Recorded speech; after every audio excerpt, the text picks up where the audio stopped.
Today's edition of the podcast is brought to you by Coach Me Plus. Coach Me Plus is the leader in athlete management software and a product that I've been lucky enough to be using for a little over a year now. Only rivaled by the impeccable customer service that Kevin and his staff provides, Coach Me Plus's ability to constantly be amoeba-like in their ability to mold and matriculate what you're trying to get across and bring together is absolutely fantastic. Their constant pursuit of better ways and better methods and innovations and progress to their own product is absolutely fantastic. Go over to CoachMePlus.com. Check out what they got, guys. It's something that I guarantee you won't be disappointed with. Hello and welcome to the podcast. Guys, today I am excited to sit down and talk with the Irish Institute of Sports lead strength and conditioning coach, Dr. Eamonn Flanagan. And guys, we're going to go through a different way to look at your sprint scores that you get with your athletes. Now, before we get moving, I have to say a thank you to Mladen because this is featured in an article on complementarytraining.net. There's a link below. Make sure you check it out. Make sure you get in there. Mladen's putting out freaking fantastic content constantly. Make sure you're checking out complementarytraining.net to stay up to date with everything he's putting out. Now, back to the talk. So, Dr. Flanagan's going to talk about ZScores, looking at how they can impact how you're looking at how your athletes are performing in the 40-yard dash and what that can do to lead to training modifications and identifying what is what with your athletes. We also get into looking at it through different scores and different tests.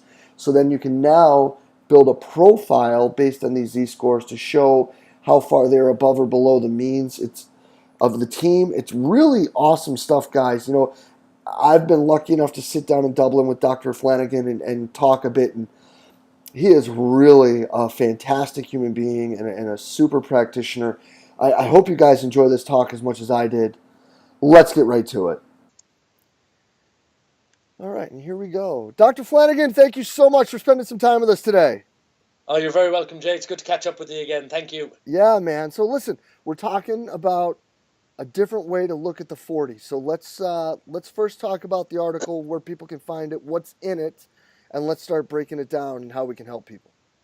Sure, yeah. So the article we're talking about, it's called Sprint Variability Profiling, New Insights from Speed Testing Data. And the article really is kind of born out of some work I did with a guy called Robin Healy, who's a biomechanist at the University of Limerick over here in Ireland, and really the whole idea is Robin's brainchild. I just kind of put it into words for the complementary training website. So really, it came out of a little bit of collaborative work we did around a field sports team that we were helping with some of their testing. And really what Robin did was he took our traditional speed testing data and he just tried to look at it in a different way. Now what he's kind of come up with is a real simple method where you break your 40 down into your usual 10 meter or 30 meter or 40 meter outcome times, but alongside that you look at the specific 10 meter splits over the course of each athlete's 40 meter dash as well. And really what he uses a real simple statistical tool, the Z-score, to show where in each section of the race a particular athlete is ahead of the group or behind the group. So it's a pretty simple tool. Z-scores are something that have been used to help represent physical testing data for a long time. Mike McGuigan, for example, in New Zealand, he wrote a great article in Strength and Conditioning Journal maybe 3, 4, 5 years ago, showing that how you can do this across any number of different tests. So it's not a new idea, but I think the way Robin has applied it to speed testing data is a little bit novel. Yes, and now what he's talking about is your Z-score from 10 to 20, 20 to 30, 30 to 40. Yeah, exactly. And so I think that certainly a mistake that I've made as a strength and conditioning coach, and up until embarrassingly recently, is I've looked at a 40 meter time. Let's say I've looked at a 10 meter time and a 40 meter time, and I've made a generalization that the 10 meter time gives us an insight into a guy's acceleration ability, and the 40 meter time gives us an insight into a guy's late phase acceleration or even top speed ability. And fundamentally, that's not true, and it's definitely a mistake I've made, because that 40-meter time, it contains the first 10, it contains the first 20, it contains the first 30 meters. So you could have guys who have, who have distinctly average 40-meter times, but they might have very, very poor first 10 meters, and they may actually be exceptional from 30 to 40. But if you only look at the 40-meter time in isolation, it doesn't give you that picture, because it gets averaged out. You're really bad 10 and you're really exceptional 30 to 40 phase, just average each other out. So in athletics, it's common. It's what everybody does. They look at splits, but I don't think, certainly not in Ireland. Maybe it's different in the US, but certainly in Ireland we tend not to look at our splits in our speed testing data that often. But once you look at the splits, and once you have a way to benchmark athletes against each other, and the Z-scores are a way to do that, you get a little bit more insight into your speed testing data. So I mean, it's like how fast you go over 40 is still very important. The outcome is very important.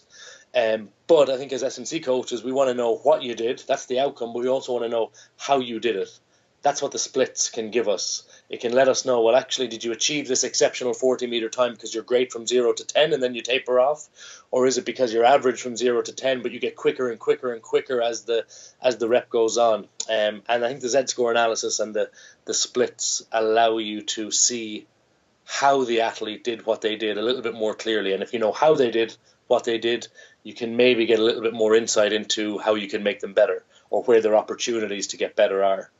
Yeah, and that would be the next thing, would be, how do you see this, albeit in its infantile stages, Yeah. being a way, because we all look at numbers and these tests and all these things, and I'm pretty sure most people listening to this conversation right now, myself included, are sitting here saying, well, I've done the same thing forever too, is looked at 10s and 40s for the same thing. Mm-hmm. But how now could a coach look at these times, these Z-scores, and now start to manipulate training based on each individual part of the timing? Yeah, so I think there's 2 or maybe even 3 like practical applications for coaches that can that this can help you with right away. The first one I would say was just helping you understand your data better, and also I think very importantly how you describe that data to the coaches or to the players themselves. So I think that's one really important thing which you can do right away. So let's use that example. If we've got a guy who is, let me think of an example here from the article we used. But let's say we've got a guy who is really poor from 0 to 10, and his overall 40-meter time is bang on the group average.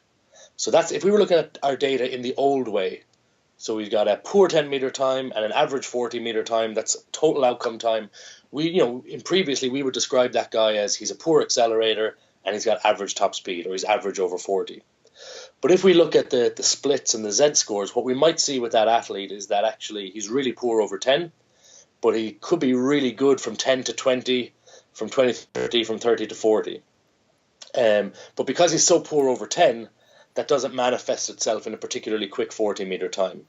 So once we've got the breakdown, we can describe that athlete to him. We can describe that athlete to the coach a little bit better. We can say he's poor off the mark, but he's one of our quickest guys once he gets moving.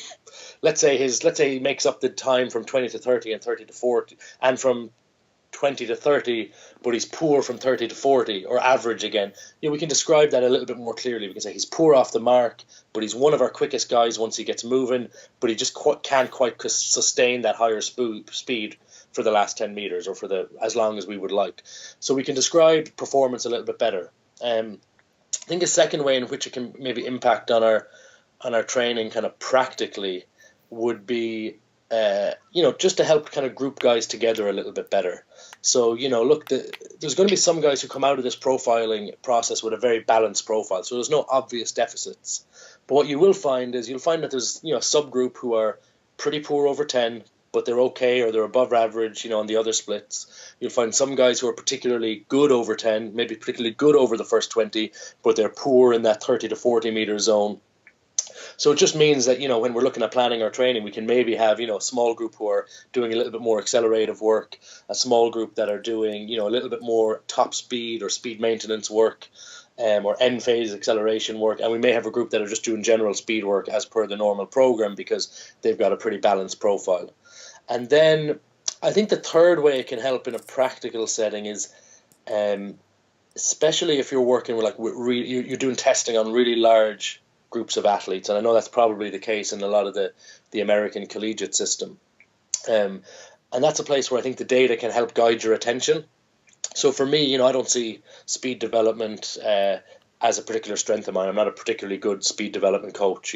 That's not my one of my better skills. So I need to work hard on that. And sometimes I may not see what a really good speed development coach sees live and in the moment. Mm-hmm. So by having the splits, by having the profiles and being able to flick through those profiles one by one, I can begin to look at a specific athlete. So I'm looking at Jay's profile and I'm thinking, whoa, okay, Jay's got a real big deficiency from 20 to 30. Now I can go back and I can look at that tape, or I can pay a little bit more attention to him in training the next time I see him. So I think if you don't have the keenest coaching eye when it comes to speed development like me, or if you're working in a program where you're testing 40 or 50 guys all at the same time, then the data can be a little bit of a crutch to help guide your focus of attention at the next training session, or if you want to go back and watch some of the videotape you might have from that testing session. Yeah. And I think that the ability to be able to take a step back and group and separate guys, and the reason I say that is because we can now group people based on either where they're strongest or where they're weakest. But we can also separate guys in that, let's say we both run somewhere in the area of like a 5-point slow, you and I. So we're going to go out there and but your first 10 blows mine out of the water, but my last 10 blows your out of the water.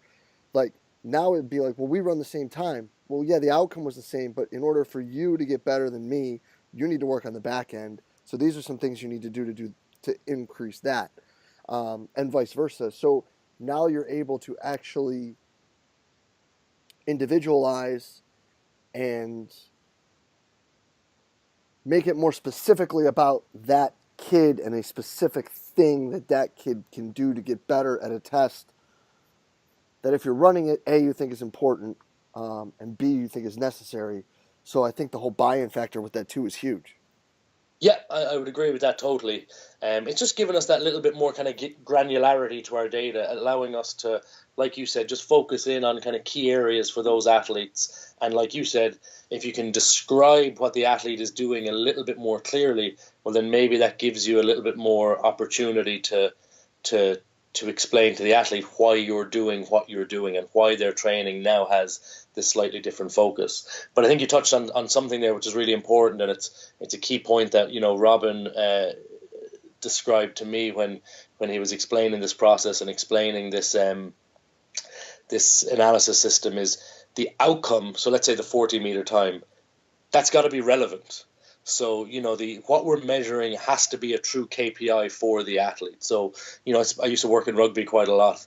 And if we are looking at 40-meter time in, prop forwards, these are guys who never really sprint more than 5 or 10 meters in a game. They tend to be shorter, much heavier guys who've got to do a lot of the grunt work. Well, then this system doesn't work for them. There's no point measuring them at an outcome measure of 40 meters. Like, go figure, they're going to be really poor from 30 to 40 because it's not relevant for them.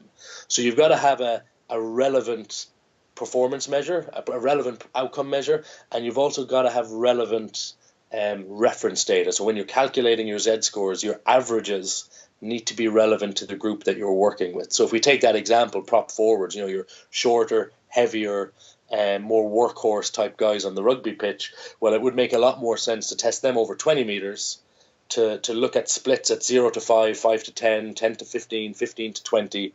And when we look at their scores, when you need average data and average variability to get your Z-scores. So we would want to look at those guys as their own cohort. We'd want to look at all our historical data for props over the last 5 or 6 years. We pool that together, and that gives us very relevant, very applicable reference data for those players. But it's just important that we don't try and pigeonhole every athlete into a 40-meter test if it's not relevant for what they're actually doing on the field of play or in their sport. Yes, and coming back to that, later in the article, you also discuss the ability of these scores to be utilized outside of just sprint testing.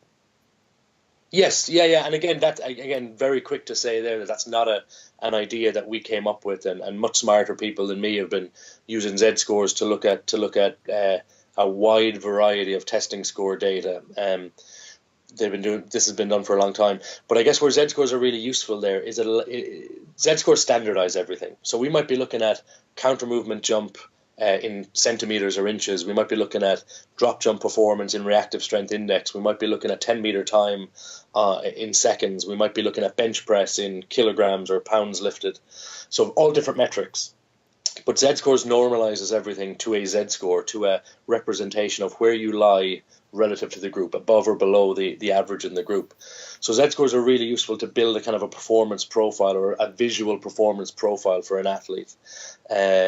So, on the same graph, on the same visual, you can have a picture for the athlete that shows them, okay, well, look, you're above the line, you're above average in your maximal strength, your counter movement jump, and your reactive strength performance. But you're only average in maybe the contact times that you utilize to create that reactive strength performance, and maybe you're below average in your 10-meter time, and maybe you're further below average in your 40-meter or your 30 to 40-meter split or your peak velocity.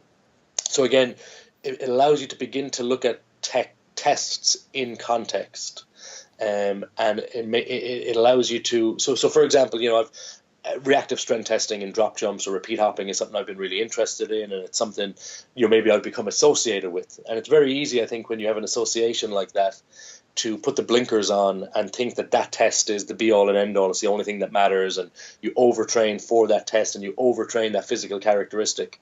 But once you use Z-scores to look at a single test alongside your overall batteries of tests, it allows you to have a little bit of a better overall picture and a little bit of a better context. So I might have exceptional reactive strength abilities, but that doesn't matter much if I create that reactive strength off very long contact times and I'm poor from 30 to 40 meters on my speed testing.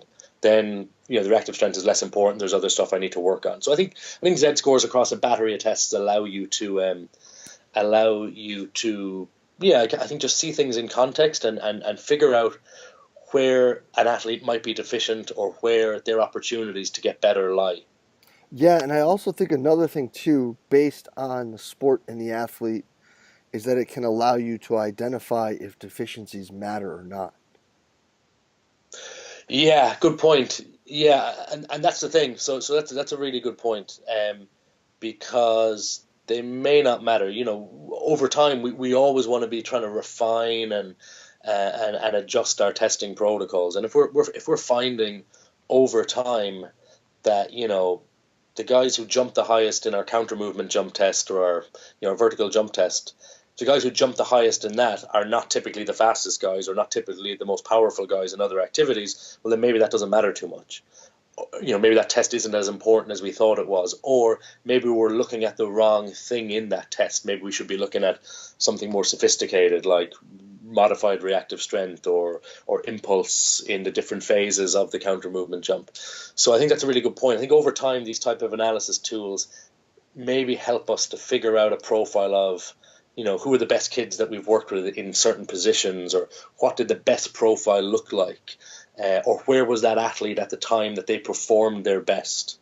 And when we look at it in that context, we mightn't be too bothered if it's a counter movement jump that's average, if everything else is exceptional, Mm-hmm. or so on. Yeah. Right, and even more, like looking at just like specific athlete profiling too, so you could compare and you can show guys like where they stand versus players who are exceptional in the sport and Yeah. things of that nature. I know, like, Val has spoken about how they can use like the biological monitoring to look and find like traits that are specific to high performing athletes in different sports. I think that this is something where whether you're using just like a spider graph or like different, bar graphs or whatever, whether here's the average line, you're either above it or below it, because anybody can see that. Um, Yeah.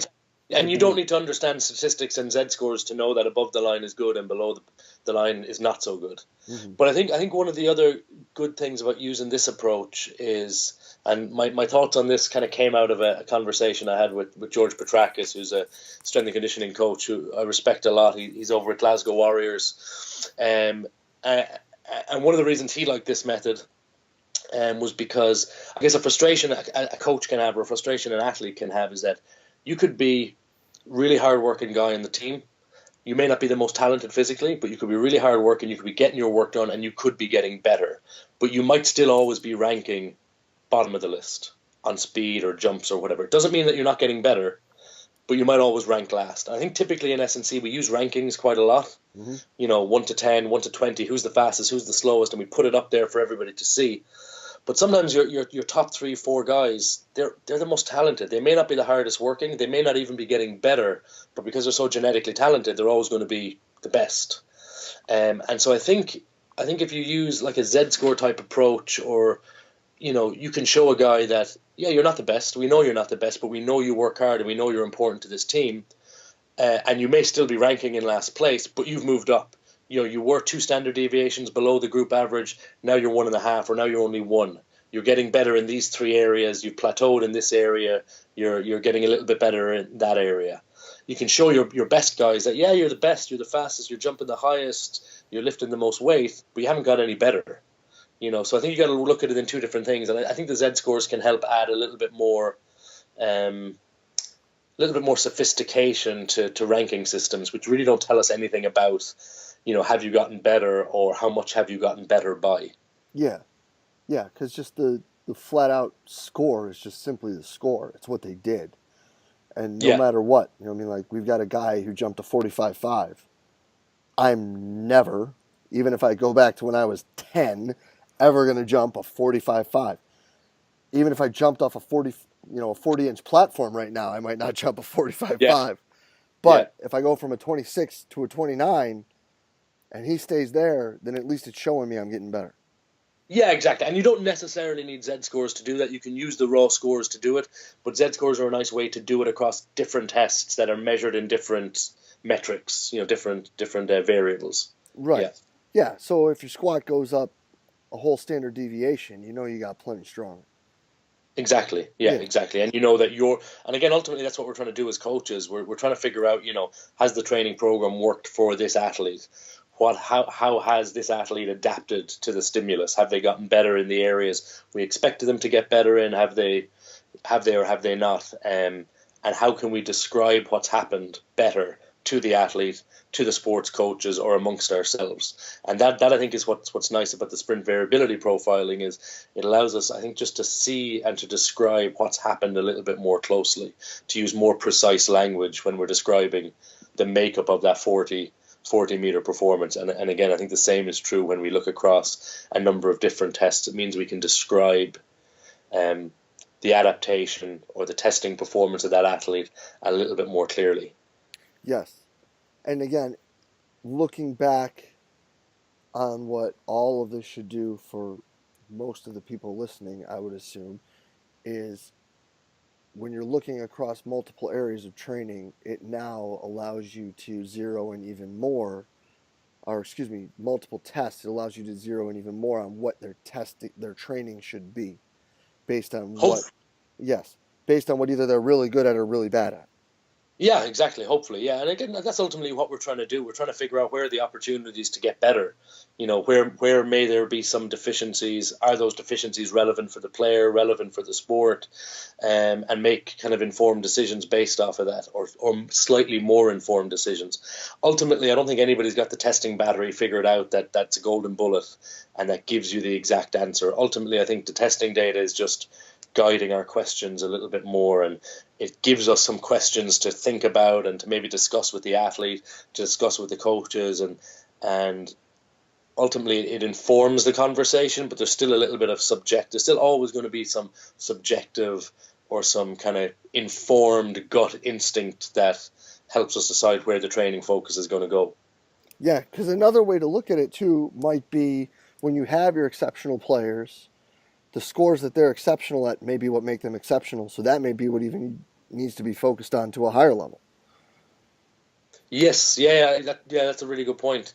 I mean, again, I think that comes back to the question around, one of the things you got to be careful of when you use Z scores is that ultimately you're comparing everything to like an average data set, and we know that the same players in the same positions in the same sports can be effective in those positions and effective in their performance in very different ways. So if you are, again, I'll use rugby as an example, but if you play in the back row in rugby, you could be an incredibly explosive guy who carries the ball, gets over the gain line, or you could be a very industrious player who doesn't do anything too explosive or anything too mind-blowing, but you do the fundamentals of the game repeatedly. And those players will have very different physical profiles. One will have big counter movement jump, big reactive strength, might be really quick over 10 or over 40. The other may not be as impressive in those kind of speed power tests, but might have much better aerobic conditioning, might have slightly better, repeat sprint ability. So again, very different profiles. And what you've always got to be careful of here is that you don't blindly just go after the deficiency. Your highly explosive guy may be a little bit deficient relative to the group in his aerobic conditioning, but that doesn't mean that that's what you need to go after 100%, because you do too much aerobic conditioning and maybe you blunten some of the explosive qualities that help make that athlete special to begin with, and make the athlete, make the coaches want to have that guy in their team. So there's nuance there. We know there's nuance, there's subtlety. And ultimately, none of these tests and none of these analysis methods, like the Z-score analysis technique, none of them are magic bullets. You've got to think about the athlete. You've got to talk to the athlete, talk to the coaches, and understand what the coaches and what the athlete are trying to achieve in the sport before you can decide really what performance gains you're going to go after. All right. So, understanding all of that, let's try to get out on this. With looking at this, and it's in its infantile stages, and we're talking about breaking down and evaluating our evaluations at a higher level, and using this as an example, where do you think looking at things this way are going? Like, when it comes to finding better ways to look at the numbers that we're pulling from these kids or athletes, where do you see this direction moving in order for us to become better practitioners with the kids we work with? Sure, yeah. I guess I'm not entirely sure what the next steps are entirely, but I think like I said, using the Z scores to look across multiple different tests, your jumps, your strength, your fitness testing, your speed testing, that's been around for a long time. That's been done. And that does what it does. It helps you identify some of the tests that may be deficient, may give you opportunities to improve. So I think that is where it's at. You're either using that technique or you're not. I think it's a technique that's worth using. In terms of the speed, the sprint variability profiling, I think for me, where I need to figure out how much value it adds, the devil is in the detail, and the challenge is right now, are we going to actually use that data to cluster guys into different groups? Are we going to use that data to inform the training program? And if we adjust the training program, so we do more acceleration work with the guys who are poor from 0 to 10, and we change the drills or the work with the guys who are a little bit poor on their 30 to 40 meter split, the next question fundamentally is going to be, well, actually, does that individualized training actually address the deficit that you've identified? So you got to figure out if your training interventions are actually identifying the deficit. And that, again, I think is where the analysis technique can have value, because you can look at what a guy's profile was on the 1st of March, and then you can have a look at the shape of that profile in the 1st of July, and you can make an informed decision on whether the training intervention you implemented actually addressed the deficit you identified. But I think a third way it could be useful, and this is something that we're playing around with at the moment, is looking at some much more involved tests. So counter movement jump testing has been around for a long time, or vertical jump testing. And when you do that on a force plate, you get, almost an infinite number of variables. And force plates are becoming more accessible, but they can be a little bit of a clusterfuck, in terms of the amount of data that you're presented with. And that's a real challenge for coaches. So I do think a Z-score approach can help you understand really deep data sets like that a little bit better. So the example I would give you would be, let's say we've got our field sport athletes, let's say male field sport athletes, and we group them together into a group that we think is relevant or of similar abilities or similar characteristics, and we run our counter movement jump testing. And now we might have 8 to 10 variables from counter movement jump testing. We might have jump height, we might have a modified reactive strength index, we might have impulse in each of the phases, your unweighting phase, your eccentric phase, your concentric phase. We might have power output and a relative power output. So we might have 7 different variables. It's very difficult to look at that many things and get a good picture of what's happening. But Z-scores can give us that, so we can have our zero line be what the group average is, and now I might look at a guy who jumps 5 centimeters lower than average. Okay, but now I'm going to unpick that a little bit because I've got the Z-scores across the different metrics, and now I might see that he jumps 5 centimeters lower, but he maybe uses a very, very quick contraction time. So his RSI modified is pretty good. Because he uses such a quick contraction time, from the onset of movement to when he takes off, well, then maybe that means his unweighting impulse is really effective. Maybe he unweights really quickly. Maybe his eccentric strength is really good. So I might see the poor outcome, that he doesn't jump that high, but there might be other things he's doing within the jump that are above average or better. And that might make us think, okay, well, actually, if we just wanted to make the jump height better, maybe we tell this guy to dip a little bit lower and to spend a bit longer in the contraction phase, or maybe actually what he's doing is productive because in his sport he's got to produce force quickly. So I do think where one of the big values for the Z-scores comes is when you've got complicated data sets, multiple variables from the same test, and you just need a way to try and visualize that a little bit more effectively and have a little bit more clarity in your thought. So an example I'd give you, one thing I'm working on at the moment is we might have some reference data from athletes, from sprint athletes, 100-meter sprinters or 400-meter sprinters. And I might be working with a Paralympic athlete, let's say with cerebral palsy, who I know functions very differently, but I don't know exactly how differently he functions. So I know he won't jump as high as these guys, but that's not really what I'm interested in. I know he's not going to jump as high as the able-bodied guys. What I really want to know is, how is it different? Does he have less impulse in the unweighting phase, or does he have a problem in the eccentric phase, or does he spend longer in the contraction time phase?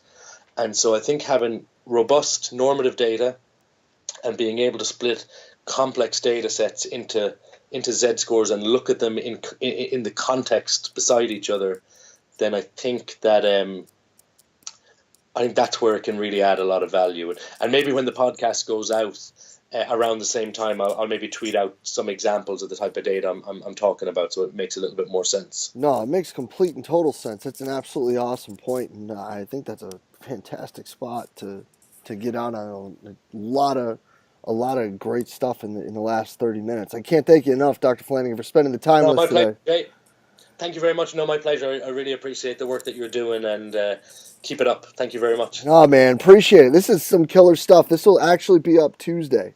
So, great. Yeah, man, definitely. So thank you so much. We'll be in touch real soon, my friend. Great. See you, Jay. Thanks a lot. Cheers, bud. Bye. And a huge thanks again to Dr. Flanagan for spending the time with us today and being so open and honest and talking about, what he does knows and what he doesn't know, and talking about where this could go and where he's not sure it could go. With me, the biggest thing, guys, is open, honest sharing. And if we can find a way to be better, we can do that. And Dr. Flanagan thinks that this is a way that we can start to look at that. So you know what? I think this is a way we should start looking, breaking these scores down, breaking down the 40 and looking at what is good, bad, and indifferent with how your athletes are performing to make them better. I mean, honestly, it just sounds like a common sense way to do it. But I'll be the first person to admit I never thought of it. So, Dr. Flanagan, thank you so much. And again, huge shout out to Mladen. Thank you so much for allowing us to talk about this. Again, complementarytraining.net. If you didn't know about it, I don't know how, but check it out and click the link below. Make sure you've read the article by now. And guys, if you enjoyed the talk, please, as always, share it through the social media outlet of your choice.